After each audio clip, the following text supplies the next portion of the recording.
ജില്ലകളിൽ അവധിയാക്കിയിട്ട് മലപ്പുറം മാത്രം എന്തി ഒഴിവാക്കിയത്? യുദ്ധഭൂമിയിൽ പുതിയ പഠനം കൂടുതൽ വിദ്യാർത്ഥികളുള്ള മലപ്പുറം തന്നെയല്ലേ എന്ന് സംശയമില്ലല്ലോ. നീ എന്ത് തേങ്ങയാണ് പറയുന്നത്? എനിക്കൊന്നും മനസ്സിലാവുന്നില്ല.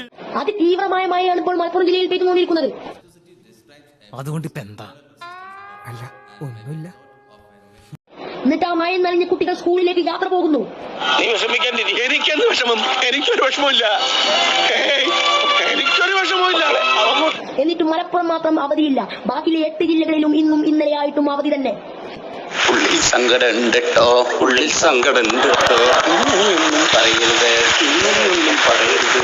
സ്കൂളിലേക്ക് പകൽ മഴ കൊണ്ട് നനഞ്ഞു പോകുമ്പോൾ സ്കൂളിൽ ഇരിക്കുമ്പോൾ വട്ടമില്ലാത്ത അവസ്ഥയിലാണ് ഇപ്പം മലപ്പുറം ഗുരുതരമായ അവസ്ഥയിലേക്ക് പോയിക്കൊണ്ടിരിക്കുന്നത്. ഞങ്ങൾ അസ്വസ്ഥരാണ്. ഈ വ്യവസ്ഥിതിയിൽ ഞങ്ങൾക്ക് വിശ്വാസമില്ല. ഞങ്ങളോ? അതെ, പുതിയ തലമുറ, ചിന്തിക്കുന്ന തലമുറ. ഇത്രയും മനസ്സ് തുറന്ന് പറഞ്ഞപ്പോൾ നിങ്ങൾക്ക് എന്തോ ഒരു ചുക്കുമില്ലേ, ഒരു പുണ്ണാക്കുമില്ലേ? എന്തൊക്കെയാണ് ഈ കൊച്ചു കേരളത്തിൽ സംഭവിക്കുന്ന? എന്തൊക്കെ കാര്യങ്ങളാണ്? എന്തൊക്കെയാണ് നടക്കുന്നേ? എന്തൊക്കെയാ? ഇത്രയും പറഞ്ഞില്ലേ, ഞങ്ങൾക്കും ഉണ്ടാവില്ല പൂരിമായിട്ട് ഫുട്ബോൾ കളിക്കാനും മീന് ചൂണ്ടലിടാനൊക്കെ ഒരു പൂതി. ഒന്നും നിറവേറ്റി തരുങ്ങളെ. എന്റെ പൊന്നുനായിട്ട് അവരൊക്കെ അറിയിക്കണം.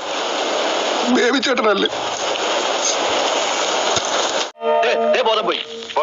പോകുമല്ല, ബോധം വന്നപ്പോ എന്തായിരുന്നു ബഹളം? അത് കേട്ടപ്പോ എനിക്ക് മനസ്സിലായി നീ ബോധം കെടുത്തി ഇറങ്ങുന്നത്. എന്താ ചെയ്യാ? ഇനി ബോധം വന്നവരെ വെയിറ്റ് ചെയ്തി. ഇനി ഞാൻ ഇവിടെ നിന്ന് ഡയലോഗ് പറഞ്ഞ കരഞ്ഞു. ഉസ്മാനെ രക്ഷപ്പെട്ടോ? ഞാൻ പോയി വരട്ടെ മക്കളെ.